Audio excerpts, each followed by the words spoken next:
We have a member of our church that has been here forever, and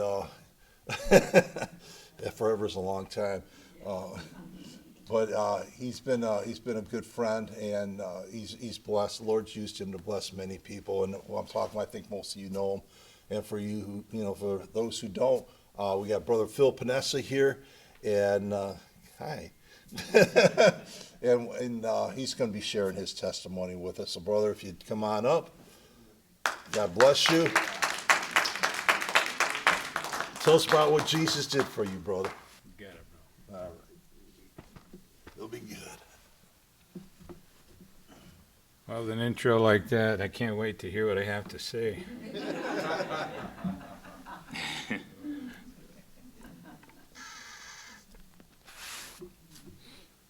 I tell you, Brother Glenn, I got to get me one of those band in the box that you hit. I just want to know one thing. How did you get Dolly Parton to sit in on the session where you recorded the... I got friends in high places. Yeah, apparently. Well, I'm not going to play too much tonight. I've got a couple of songs that are kind of related to my testimony. And so it's not going to be like a concert, because most of the songs I've written I don't remember. So you probably know the lyrics better than I do.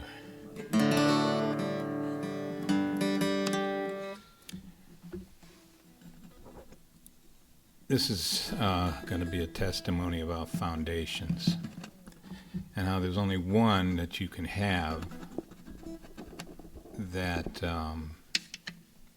it's going to keep you standing when the storms come, because it's not if they come, it's when. So if you know this, you can sing along.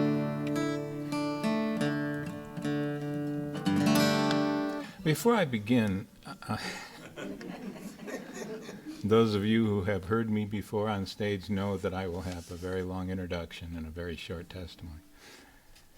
At the end of 23, I was diagnosed with Parkinson's disease.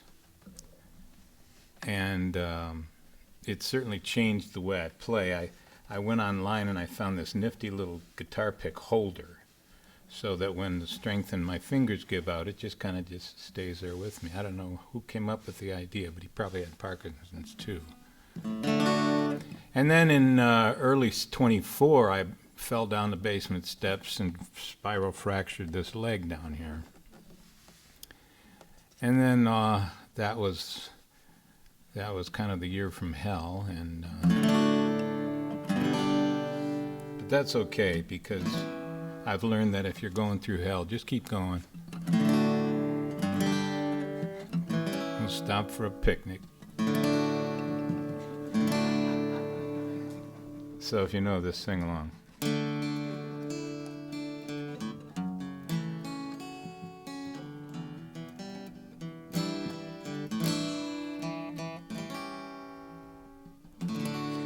Hear my cry, O Lord. Attend unto my prayer. From the ends of the earth will I cry out to thee. When my heart is overwhelmed, lead me to the rock. Lead me to the rock that is higher than I.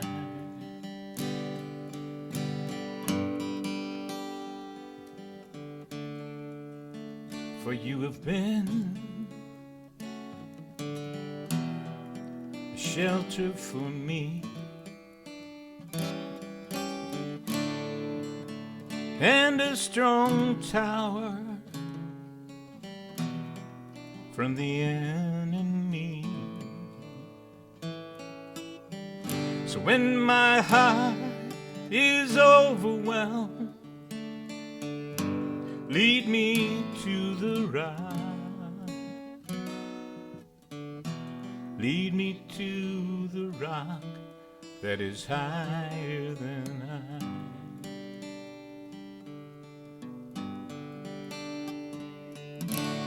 So hear my cry, O Lord,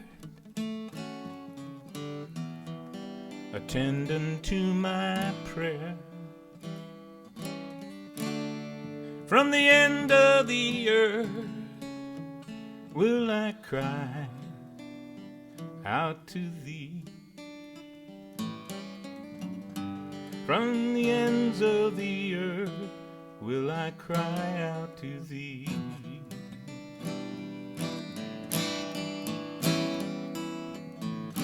When my heart is overwhelmed, lead me to the rock. Lead me to the rock that is higher than I.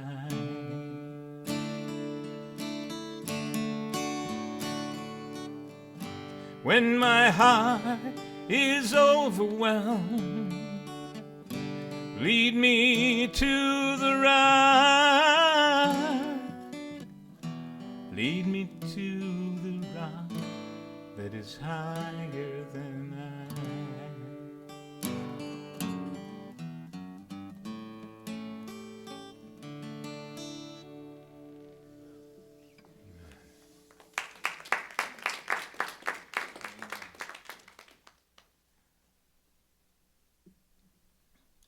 Well, I have a very long testimony, about 50 years worth, so get comfortable. No. I'm going to try to keep it concise. I started out as a child. I thank Bill Cosby for that one. 20 years later, I became a child of God. And 51 years later, here we are. About wraps it up. No, I'm just kidding. I decided to try to divide it into decades, because I'm not too far from the 8th one, so I'm going to get at it when I can remember things, you know.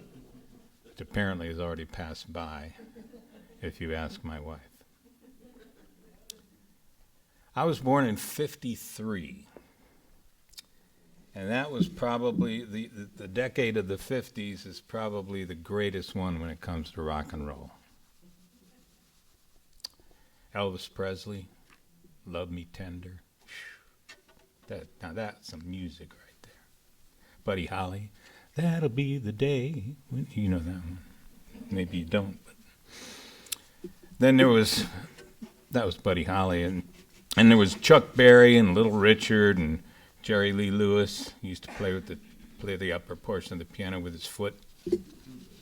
The pastor's wife that I had when I was in Europe was first cousins with Jerry Lee Lewis, and she tried to share the gospel with him, but I don't know how that worked out. Chuck Berry, Little Richard, Jerry Lee Lewis, Richie Valens, Eddie Cochran, Gene Vincent, Carl Perkins. You have no idea what I'm talking about. Bill Haley, Larry Williams. I could go on. But my wife told me I couldn't go on, so I'm going to have to wrap it up right there with those. A lot of people say that this is the time we're living in now is much worse than it was in the 50s and 60s, and other people saying, oh, no, it's the same thing. Well, take it from someone that was there. The 50s and 60s were a gentler time. The idea of stranger danger, we didn't even know what that was. We came in when the street lights came on, or when my dad stood out on the front porch and he whistled for us. And we knew it was his whistle. So it wasn't that those threats didn't exist, but it was a time where moral compasses were pointing north a little more accurately than they do today. Heck, my biggest fear was that it would rain the day my dad said we were going to the drive-in movies. That's what I struggled with. And But my life back in those years, in my adolescent and early teen years, filled with memories of Cub Scouts, you know. My mother was the den leader. Boy Scouts, my dad was the scoutmaster. Then there was a little city baseball team. My dad was the manager. So all those years were filled with memories of my parents being involved in the lives of me and my siblings. And they were always there. My dad had a job near home, and he was always home at 5 o'clock, and Mom did a lot of different jobs, but mostly she was home. And so it was a memory full of being with my family. But in more subtle ways, my world was filled with as bad a self-image as it was possible for a child to have. Because even though my dad was there and present for all those things, he struggled with depression. And his father struggled with depression, and it was just this thing that was carried on. One of my brothers said, of all the 6 kids in the family, I was the only one that wasn't on some mood-enhancing drug, and he said I was the one that needed it most. So maybe that was better that way. Dad struggled with depression, and my mother lived with the specter of a very dysfunctional childhood. So you mix that up, that underlying tremor, you mix that up, and along with my own bad choices, I've been plagued with that reoccurring inner turmoil. And this is what it's called. It's called never being good enough. Do you ever feel that way? Every hand in the room should go up. And then came the 60s. Look out, here come the 60s. If you remember the 60s, you weren't there. Now you see, Diane, I told you they would laugh. She thinks it's a dad joke, you know. It was a troubled decade. Everyone was in rebellion. There was Vietnam, and the metamorphosis of all that great rock and roll of the 50s turning into the rebellious, hate-filled stuff of the 60s. And as I moved through my adolescent and early teen years, that poor self-image led to choices that only exacerbated the self-image. You just keep on making those choices and you get the same result every time. That's like expecting to get muscle bound without ever going in a gym. Nothing put in means eventually you run out. You run out. By 69, I was well on my way to self-destruction. I worked hard at it. One of the things I encountered being in a Catholic family, went to Catholic school, and during that era, everybody seemed to be a bully, even the teachers. We had my 3rd grade teacher, she was a nun, it was Catholic school. My dad told me years later they found out she should have never been around children. She had psychological defects, should have never been around children. She taught 3rd grade for 120 years. So there's a lot of kids out there with weird vibes, going on. So in the fall of my 3rd grade year, I decided to handle it differently. Instead of always being fighting and hanging with and dealing with the bullies, I would hop on the bus, right? And I would ride to the parking lot. This was St. Anne's School over at Chicago Road and Mound Road. And I would get off the bus, and after the kids started going in, I just went down in the Red Run ditch and just hung out down there. There were places to sit, and I eat my lunch down there. And then I would go back up the hill, go to the parking lot, and hop the bus and go home. In my little 3rd grade brain, I thought I could get away with that for the whole year. But my brother ratted me out. So I ended up getting punishments at school and punishments at home which just compounded the self-esteem issues. And then as the 70s approached, I spent the last 2 years of my high school career, I speak that like, I think I had a 1.2 grade point average when I graduated. I spent the last 2 years, I kind of left home. My parents suggested it would be a good idea after the third time I put my fist through the wall. And they suggested it's time to leave. So I went to live with some friends of mine who were still living at home. So I spent the last 2 years of my high school career living with a group of friends and building my life on a solid foundation of weed and Jack-in-the-Box burgers. Talk about building a foundation, huh? There was a fast food place. Yeah. Oh, is it? I think they're out on the West Coast too. I was in a band. We were called Folk on the Rocks, and guess what kind of music we played? Folk rock. How about that? My friends and I, we were pretty good. We had a lot of gigs around the Detroit area, and we traveled and sang and played Crosby, Stills, and Nash till it came out of our ears. Who doesn't know who Crosby, Stills, and Nash are? Okay. Go on YouTube. You'll love it. Good stuff. And we had a ball. We really did. And we were moving fast and going nowhere. And that was, as I mentioned, the Vietnam era. But I had a plan. So I wouldn't end up in Nam. I joined.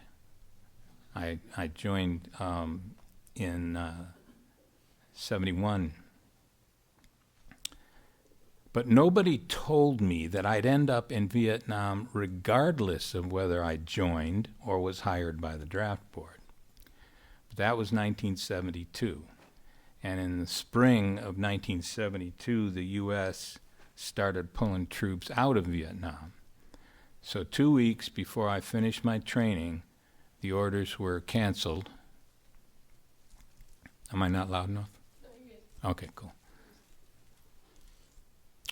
So about 2 weeks before I finished my training, the orders were canceled. I ended up as part of the 7th Signal Brigade in what was at that time West Germany, in one of the towns in West Germany, which may have saved my life.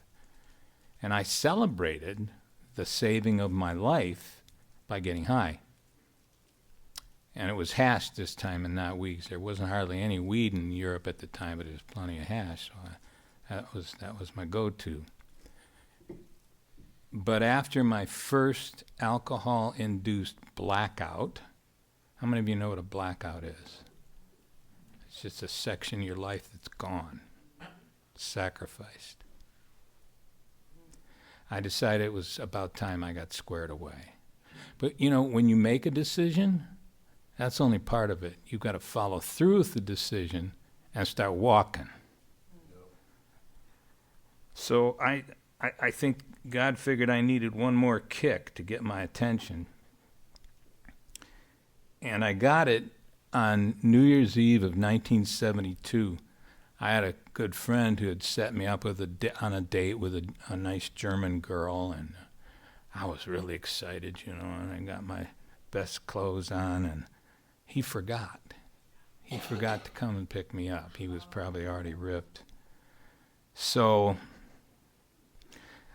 instead of going to a New Year's Eve party, I sat in my barracks room feeling sorry for myself and drinking Galliano out of the bottle. Not an experience I recommend. The next 3 months, January, February, March, were like a whirlwind of getting high, sinking lower, and having my whole foundation ripped out from under me. Because in February of that year, I got the much feared Dear John letter from my fiance. And at that point, I didn't feel much like going on anymore. But on March 13th of that year, 1973, I was pulling guard duty, and from the guard tower, I was looking across the base, and I saw some long-haired people. There weren't many long-haired people on an Army base.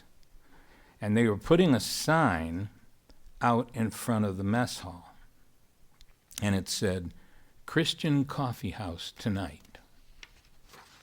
Well, I got really excited because I was a Catholic, although in name only.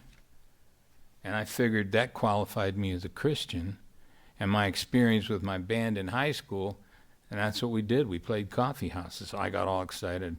And I found out later this was sponsored by a church called Christ for Europe. And it was a family, a pastor and his family who came over from a place called Waxahachie, Texas. And they came to Germany to set up a ministry, ministering to the German nationals and to the American military. So I got to the coffee house, and I was jamming with a few of the worship leaders, having a ball. And they liked the music. We were playing some fun stuff. But they could plainly see that I was not a believer.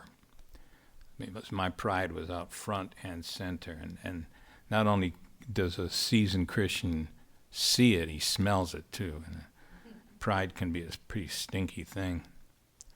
So a little later on in the evening, there was a prayer time. And I was feeling really low over the loss of my fiance. And during the prayer time, God took advantage of that moment. And on the evening of March 13th, 73, he kind of just walked me into the kingdom. Amen. How many of you remember Kent Miller? He used to play drums here. Kent and I met at the USO Club. And we both got saved on the same night. He insists it was the 20th of March. I insist it was the 13th. But either way, it was March of 73. And God just kind of walked me into the kingdom. But knowing the kind of person I was, one of the wise guy prophets at the church told me I didn't exactly get saved. I just sort of stumbled into the kingdom. Saw an opening one day, and there I was. But God took me anyway. And needless to say, my life took a major 180. Started going in a new direction. And I really haven't looked back.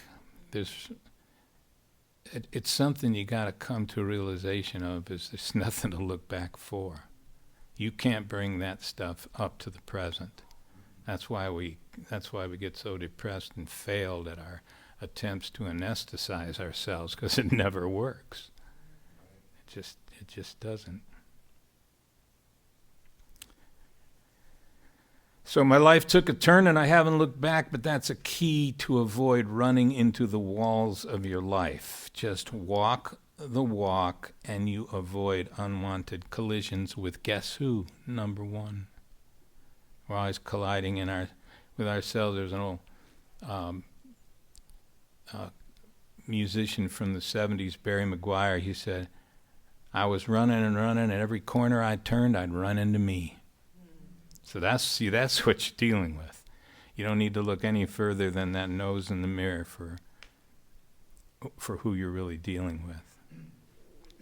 So I spent part of 73, or I spent 70 and part of 74 doing my Army job, which is tactical communications, and hanging out with all these new friends from the church.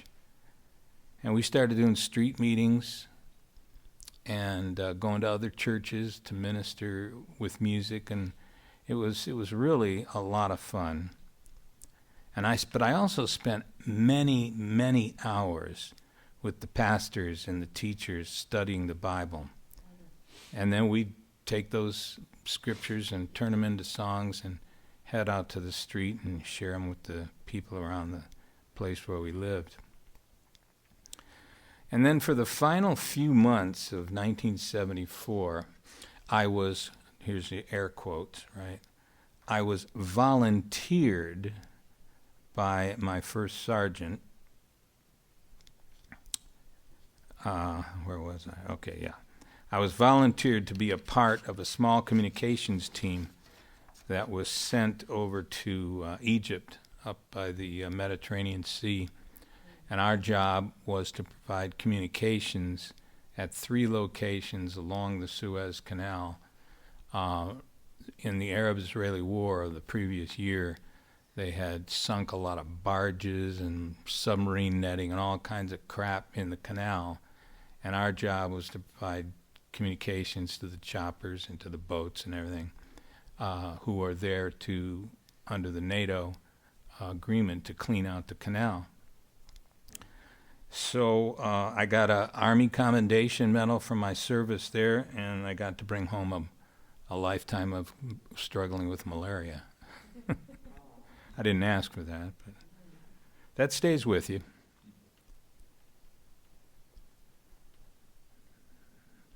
So when I got back, it was right around Christmas time of '74, and I ETS'd out of the Army and left Europe at Christmas of '74. I got home, and my brother, who had been in the Army over in Korea, he had gotten saved through a Baptist ministry over in Korea. So he and his fiancée were getting ready to go to a Christmas Eve service at a local church. And I said, I don't have anybody to ask. And he said, well, what about that Diane girl you've been writing to? Well, see, I had already been dumped by my former fiancée, who was now my former fiancée. But I had been engaged 2 other times. You guessed it, dumped. I was starting to feel like a clutch, always getting disengaged. So I kind of basically swore off the idea of getting married. So I said, I don't really want to call her, because she'll just say, I ain't going out with you. She was a believer, too, at the time. And so he grabbed the phone, he dialed her number, and he called her. Well, at that very moment, she was home praying that I would call her and ask her out. So my brother did.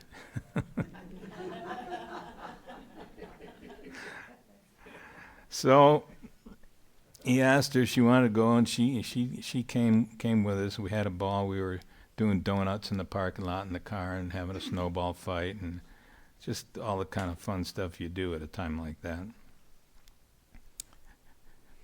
And the rest is history. Diane and I were married in '75. I'll do the math for you. We are now in our 50th year. And she still loves me, right? Right? Okay, all right. So we were married in '75, and our first child, Rachel, was born in '76. Our son Ryan was born in '81, and our son Andrew in '85. Rachel, our daughter, and her husband Matt have given us 2 beautiful grandkids. Kaylin is 21 and Julia is 11. Kaylin is a phenomenal vocalist. She has perfect pitch. She could turn her back on you. You could play a chord on the piano. She'll tell you what the chord is and what the notes are that make up the chord. She is the one, instead of using a pitch pipe, that her choir master said, give us the note, Kaylin, and she'd be better than the pitch pipe. So Julia's moving fast to shaking up the gymnastics world. Ryan and Andrew are both married, but so far they haven't anteed up yet in the grandkids area. They have dogs and cats. Ryan has been a full-time worship leader out in Tucson, but he is now a part-time worship leader, and he owns a high-end salon that he manages with his wife, who happens to be named Rachel. So that gets confusing sometimes to know who it is we're talking about. And Rachel is the head stylist at their salon. Andrew is a full-time worship leader at Grace Church Ann Arbor. That's a campus church. And he and his wife Stephanie have cats. So we're hoping that they'll contribute to the horde, for too long. So over the years, I've had the privilege of ministering the gospel in song with some great musicians and singers. I recorded 3 albums, the last one, an album called Starting Over, that I recorded with a good friend from here, Carol Silva. I got the name right. So I knew her as Carol West, and she's now Carol Silva. And the lessons that have been hard to come by, but I think I'm starting to get it, is I can't be the foundation of my own existence. I can't. It's an impossibility. There's only one foundation. And it takes the Creator to be the foundation. So it's best if we don't try to be the foundation of our own existence. We've gone through quite a lot of hurricanes. We're going through one right now. And but one of the songs that Carol sang on the album Starting Over is one of my favorites, and I've heard that it's a favorite of some other people. And I'm not going to do it tonight because I don't have a band in the box like Glenn has. But I want to read to you the lyric from the chorus of that song. But in the eye of the hurricane,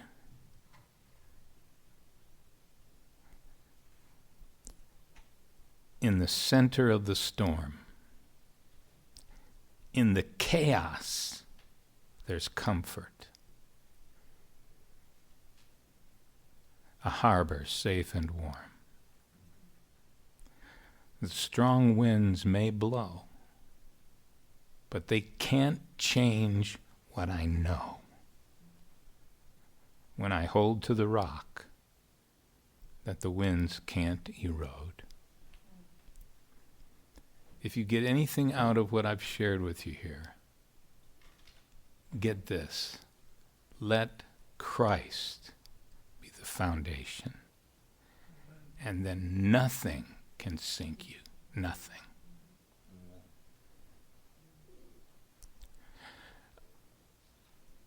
The first song I ever wrote as a believer, I wrote it in 73, shortly after I came to the Lord. And the lyrics of this song talk about, it's just a young believer talking about these new experiences that he's having in Christ, stuff that's so outlandish and outrageous that it's real, And I'm going to finish up by playing this.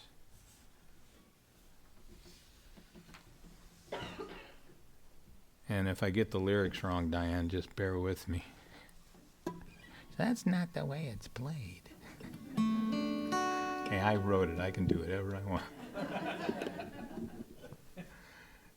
I learned a long time ago that if you forget the lyrics, just make sure whatever you're singing rhymes, and you're good to go.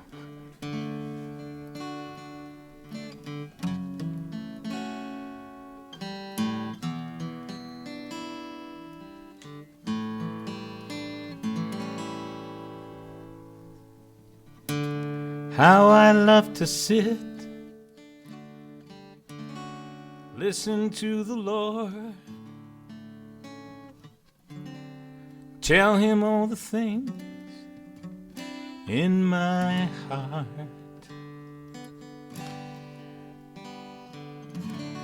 And understanding mysteries that are hidden in his word.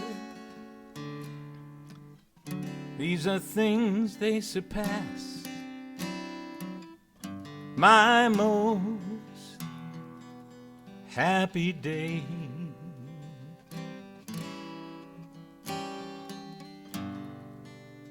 And oh, I love you so much, Jesus. You changed my heart. You set me free.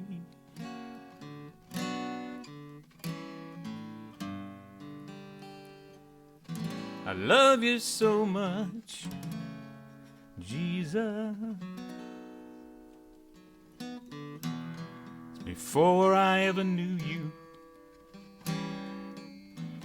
you loved me.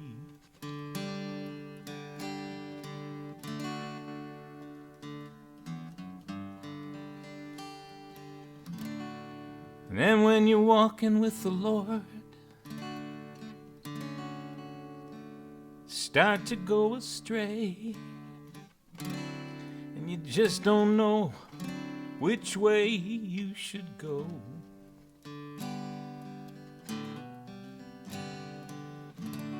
Just like a shepherd with 100 sheep, one strays from the flock. Jesus hears your cry. He comes to you.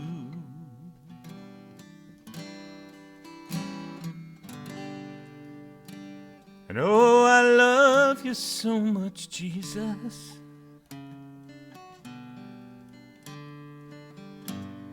You changed my old heart. You set me free.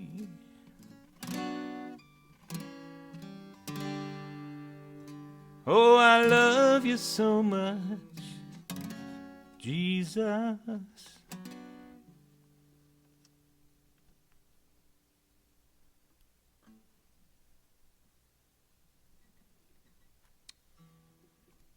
It's like listening to something on YouTube and they come in with a commercial right at the best part.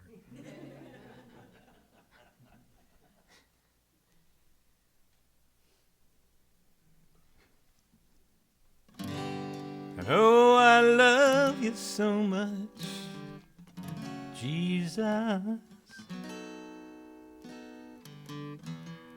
Before I ever knew you, you loved me.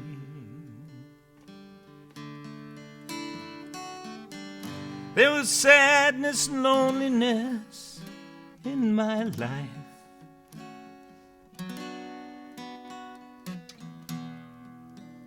All my righteousness, just dirty rags.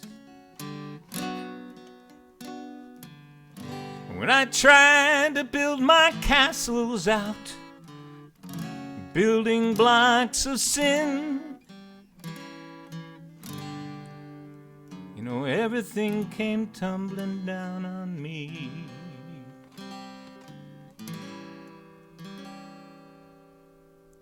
But then I met a carpenter, laid down a base of rock, and he taught me how to build walls that would stand against the flood. Then he cleansed and purified me. He lifted up my heart. He gave me a brand new life, purchased with his own precious blood.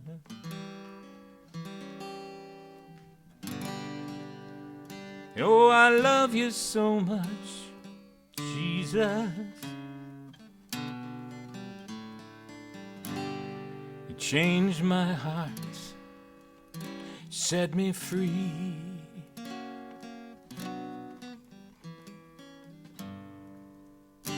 Oh, I love you so much, Jesus.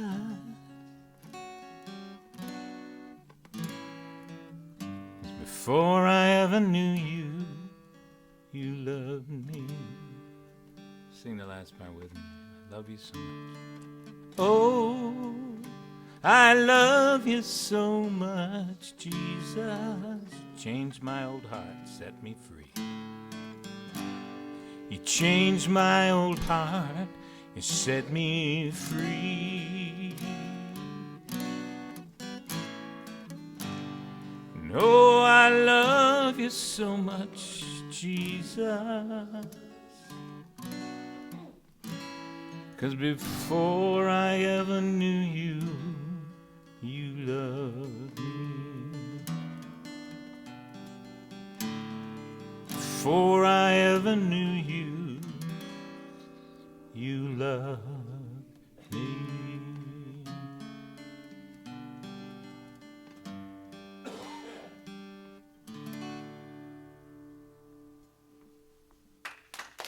That is the answer.